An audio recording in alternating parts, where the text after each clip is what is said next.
Have you ever felt like something just feels off visually with your videos? You have this cool idea, you get excited, you go and film it, and then when you sit down to edit, something just ain't hitting right. One of the things it could be is poor composition and framing. You might be thinking, composition, framing, oh, it sounds complicated, but it's not. Okay, it's not. See, if I had to sum it up in one sentence, it's about guiding the viewer's eye and creating a visual interest. So today we're gonna simplify composition so that you can use it to tell better stories in your videos.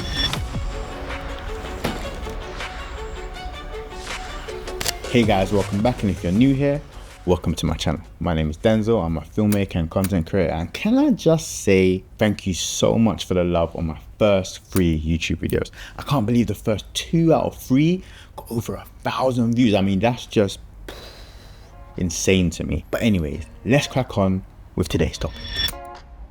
Composition is the deliberate placement of elements within the frame, which can include characters, objects, backgrounds. In other words, it's how everything is positioned within the shot. And the purpose is to help guide the viewer's eye and enhance whatever story is being told. Have you ever sat down, scrolling, watching your favorite creator thinking, this frame here looks so good.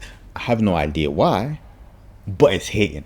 Yeah, that's probably due to great composition. While I am a firm believer in the story is the most important aspect when it comes to creating content, remember this: a well-told story deserves a well-framed picture. Now, let's dive into 3 of the most common techniques when it comes to composition so you can start using them.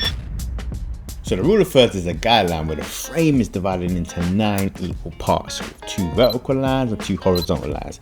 And yes, if you're thinking, oh, I swear I've seen this grid somewhere before. Yeah, most cameras have the option to turn this feature on. And some of you might have it turned on already on your phone. So the idea is that you place your key elements of the shot, which could be you, somebody you're filming, or even an object, along the intersecting lines. These are also referred to as the power points.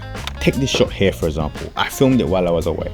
I could have centered it like this, but once I placed it along one of our power points, the shot now just feels more balanced and intentional. This is used time and time again when it comes to films, documentaries, and yes, content creation. On a cheeky side note, it's a great way to avoid centering everything, so that when you do center things, it's with a purpose. So this is a technique where you use the lines within a shot to guide the viewer's eyes towards a subject. Now, if it sounds simple, that's because it is, but there's power in simplicity. And the lines can be straight, curved, or even broken. So here's 2 examples I filmed a couple of weeks back. And the first one is using straight leading lines.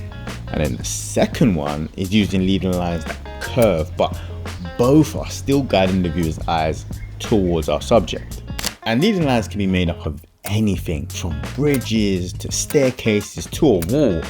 And now you know that, you're gonna just start seeing them everywhere. Now for our third and final technique, we're talking about a frame within a frame.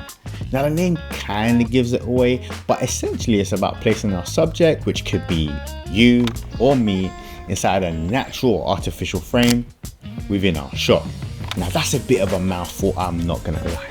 So why don't I just show you instead of explaining?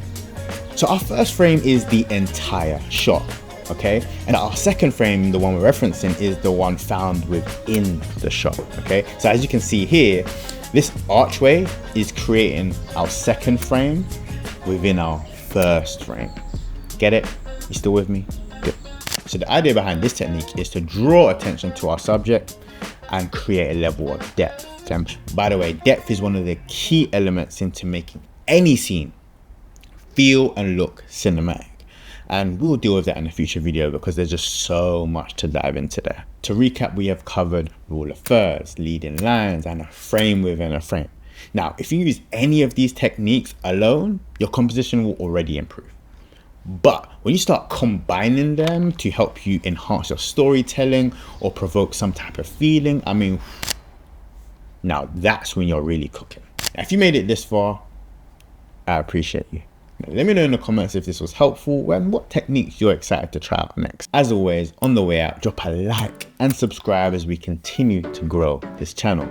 And I will see you, I will see you in the next one. Peace and love every single time. Denz.